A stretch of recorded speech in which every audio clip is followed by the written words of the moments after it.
இது உடைந்த நட்சத்திரம் கிடையாதுங்க. ரிஷப ராசியையும் மிதுன ராசியையும் இணைக்கும் நட்சத்திரம். சொல்லுங்க அவங்கள. எனக்கு ஒரு பலி கொடு, தேர நகட்டத்துக்கு நான் வழி பண்ணுறேன் அப்படின்னு சொல்லிட்டு புராணத்தில் ஒரு கதை உண்டு. யாரை பலி கொடுக்கணும் சொல்லுங்கன்னு, முக்கண்ணனை கொண்டு வாடா அப்படின்னாராம். முக்கண்ணன் யாரு? சிவந்தன முக்கண்ணன். அது இஷ்டத்திற்கு வருவதே அதிர்ஷ்டம்.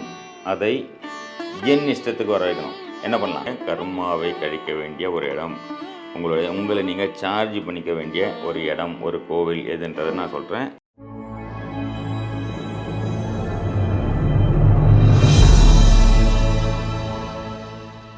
ஜெய் ஸ்ரீராம்.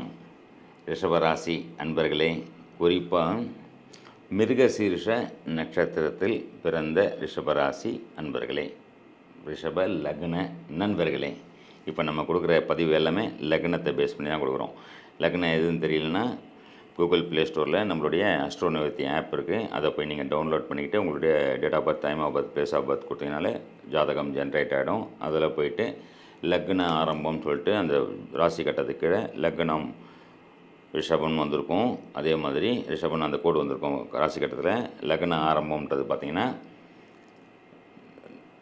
மிருகசீரிடம் 1ஆம் பாதம் 2ஆம் பாதம். ஏன்னா ரிஷப லக்னத்தில் பார்த்திங்கன்னா 2 பாதம் மிருகசீரிடம் இருக்கும். 1, 2 அந்த 1ஆம் பாதமும் 2ஆம் பாதமும் இருக்கிற நீங்கள் போக வேண்டிய கோவில், உங்களுடைய கர்மாவை கழிக்க வேண்டிய ஒரு இடம், உங்களை நீங்கள் சார்ஜ் பண்ணிக்க வேண்டிய ஒரு இடம், ஒரு கோவில் எதுன்றதை நான் சொல்கிறேன், எழுதிக்கிறேங்க. மெயினாக மிருகசீரிட நட்சத்திரம் நீங்கள் எப்படி தெரியுமா?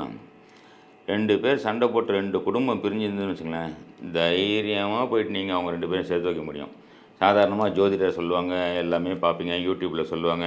உடைந்த நட்சத்திரம், முழு நட்சத்திரம் ரோகிணி, உடைந்த நட்சத்திரம் மிருகசீரிடம், உடைந்த நட்சத்திரம் சித்திரை, உடைந்த நட்சத்திரம் வேறு என்ன சொல்லுவாங்க, அவிட்ட நட்சத்திரம் அப்படின்னு சொல்லுவாங்களே. செவ்வாய் நட்சத்திரம் உடைஞ்சி போச்சு, இந்த பக்கம் 2 பாதம், அந்த பக்கம் 2 பாதம். ஒரு விஷயத்தை யோசிக்க சொல்லுங்கள் அவங்கள. இது உடைந்த நட்சத்திரம் கிடையாதுங்க. ரிஷப ராசியையும் மிதுன ராசியையும் இணைக்கும் நட்சத்திரம். சொல்லுங்கள் அவங்கள. 2 ராசியை இணைக்கும், இது உடையில. இது 2 பேரை இணைக்கிறது யார் பண்ணுவாங்கன்னா, செவ்வாய் வந்து 2 மரியாதையாக இங்கே உட்காரு, நீ வாங்கி உட்காரு சொல்கிறத எனக்கு நீ விடுவேன் ஜாதக்கிறத ஒழுங்காக வேலையை பாடுறான் சொல்கிறது யார் சொல்லணும்? உங்களால் சொல்ல முடியும். இப்போ உடைந்த நட்சத்திரம்னா உங்கள் நட்சத்திரத்தில் பிறந்தவர் யார் தெரியுமா உங்களுக்கு? ராகவேந்திர சாமி பிறந்திருக்காருங்க. அவர் என்ன உடைந்த நட்சத்திரமா? எவ்வளோ பேரை இணைக்கிறாருங்க, எவ்வளோ பெரிய குரு, எவ்வளோ பெரிய மகான். இன்னொன்று தெரியுமா? மிருகசீரிட நட்சத்திரம்னா யார் தெரியுமா? முக்கண்ணன். விநாயகர் சொன்னாராம், அச்சு முறிப்பாக்கம், அச்சரப்பாக்கத்தில் தேரின் அச்சுவை முறித்து தேவர்கள்லாம் வந்தால், விநாயகா இது மாதிரி பண்ணிட்டே ஒன்று கும்பிடா போனது தப்பு தான், நான் என்ன பண்ணோன்னு எனக்கு ஒரு பலியை கொடு, அப்போ தான் நான் தேரை நகட்டும் அப்படின்னாராம். எனக்கு ஒரு பலி கொடு, தேரை நகட்டத்துக்கு நான் வழி பண்ணுறேன் அப்படின்னு சொல்லிட்டு புராணத்தில் ஒரு கதை உண்டு. சரிங்களா? யாரை பலி கொடுக்கணும் சொல்லுங்கன்னு, முக்கண்ணனை கொண்டு வாடா அப்படின்னாராம். முக்கண்ணன் யார்? சிவந்தன முக்கண்ணன். முக்கண்ணனா ஐயோ சிவபெருமானை எத்தனை பலி கொடுக்கணுமா, அது எப்படி முடியும் அப்படின்னும் போது, முக்கண்ணன் என்பது சிவபெருமான் மட்டுமல்ல, தேங்காய் குடுமி எடுத்துட்டு பாருங்க 3 கண்ணு இருக்கும். அப்போது வானத்தில் 3 புள்ளியாக இருக்கிறது தான் மிருகசீரிட நட்சத்திரம், தேங்காய் மிருகசீரிட நட்சத்திரம். இதனால தான் முக்கண்ணனை பலி கொடுத்தால் நான் உனக்கு வழி தருவேன் என்று விநாயகர் சொல்லி தேங்காயை சுற்றி சூற விடுற பழக்கமே அங்கேருந்து தான் ஸ்டார்ட் ஆச்சு. அதுதான் சிவனை பலி கொடுக்கறதுக்கு சமம். அப்போது முக்கண்ணனை பலி கொடுத்தாலே அதான். இப்போ இன்றைக்கி அச்சரப்பாக்கம் நம்ம பேசிகிட்டு இருக்கோம், அது அச்சரப்பாக்கம் இல்லை, அச்சு முறிப்பாக்கம். தேரின் அச்சுவை கணபதியால் முறிக்கப்பட்ட இடமே அச்சரப்பாக்கம். பலி கொடுத்தது தேங்காய். அந்த தேங்காய் தான் மிருகசீரிட நட்சத்திரம், அந்த பொருள்னு சொல்லியிருக்காங்க. சரிங்களா? அப்போ இது உடைந்த நட்சத்திரம் இல்லை அப்படின்னு சொல்லிட்டு நீங்கள் நினைக்காதீங்க. இணைக்கும் நட்சத்திரம். 2 பேரை இணைக்கணுமா? உங்களால் மட்டும்தான் முடியுங்க. எழுதி தராங்க, இதாங்க நடக்கும்.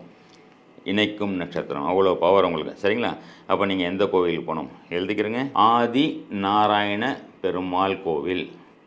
ஆதி நாராயண பெருமாள் கோவில் முகுந்தனூர், தஞ்சை மாவட்டத்துலேருந்து திருவாரூர் போகிற வழியில் இந்த கோவில் இருக்குங்க. கண்டிப்பாக இந்த கோவில் போயிட்டு அவரை தரிசனம் பண்ணி ஒரு ராத்திரி அங்கே தங்கி அடுத்த நாள், இது மட்டும் இருந்தால் போதுமா? கடன் நிவர்த்திக்கு என்ன பண்ணலாம்? குலதெய்வ வழிபாடு தாங்க கடன் நிவர்த்திக்கு. எந்த லக்னம் எந்த ராசியாக இருந்தாலும் லக்னத்திற்கு 5ஆம் பாவமே குலதெய்வம், 6ஆம் பாவம் கடனுக்கு உண்டான 12ஆம் பாவமே கடன் விரயம் கொடுத்து முடிக்கிறதுன்னு சொல்லும், அதுதான் குலதெய்வம். இதையும் பிடிங்க. மிருகசீரிட நட்சத்திரத்துக்கு இந்த கோயிலையும் பிடிங்க. குலதெய்வ கோவில் வழிபாடும் பண்ணுங்கள். இது 2 பண்ணால் போதுமா? பண வரவு வரணும்ல, அதுக்கு எங்கே போகலாம்? என்ன பரிகாரம்? உங்களுக்கு உண்டான பண வரவுக்கு உண்டான பேச்சு பேசுகிறீங்க இல்லையா, பேசுகிறது வந்து ஒன்று ரொம்ப ஹேஷாக பேசி எதிர்க்க இருக்கவங்க விரோதமாவாங்க. சமாதானமாக பேசலான்னு போனால் எதிர்க்க இருக்கிறவன் அவன் உங்கள் மேலே ஏறுவான், உங்களுக்கு பிரச்சனை ஆகும். அப்போது பொருளாதாரமாக வரணும், பேச்சு வந்து உங்கள் பேச்சினால 4 விஷயம் நல்லதாக நடக்கணும். அப்படின்னும் போது கண்டிப்பாக இந்த கோவில் போங்க, எழுதிக்கங்க. மாங்கல்யேஸ்வரர் திருக்கோவில், மாங்கல்யேஸ்வரர் திருக்கோவில் திருச்சி பக்கத்தில் இருக்க லால்குடி இடையாற்று மங்கலம் அப்படிங்கிற கிராமத்துள்ள இந்த கோவில் இருக்குது. சரிங்களா? கண்டிப்பாக அந்த கோவிலுக்கு போங்க, விபூதி குங்குமம் வச்சு கொடுத்துட்டு வாங்கிட்டு வந்து வீட்டில் வைங்க. இதை வச்சுக்கிறங்க, அங்கே கொடுக்குற பிரசாதத்தை வாங்கிட்டு வந்து சாப்பிடுங்க, குடும்பத்தாருக்கும் கொடுங்க. மகிழ்ச்சியான வாழ்க்கை கிடைக்கும், பொருளாதாரம் பயங்கரமாக மேம்படுங்க. இந்த அதிர்ஷ்டம்னுவாங்கல்ல, அதிர்ஷ்டம் வரமாட்டேங்குது, அதிர்ஷ்டம்னா என்ன தெரியுமா உங்களுக்கு? எல்லாருமே சொல்லுவாங்க எனக்கு மட்டும் அதிர்ஷ்டம் இல்லை, அவனுக்குலாம் அதிர்ஷ்டம் இருக்குது. அதிர்ஷ்டம்னா என்ன தெரியுமா? அது இஷ்டத்திற்கு வருவதே அதிர்ஷ்டம். அதை என் இஷ்டத்துக்கு வர வைக்கணும். என்ன பண்ணலாம்? போயிட்டு வாங்க இந்த கோவிலுக்கு, இந்த பணத்துக்கு உண்டான கோவில் சொல்கிறேன் இல்லையா, பரிகாரத்தில் இங்கே போயிட்டு வாங்க.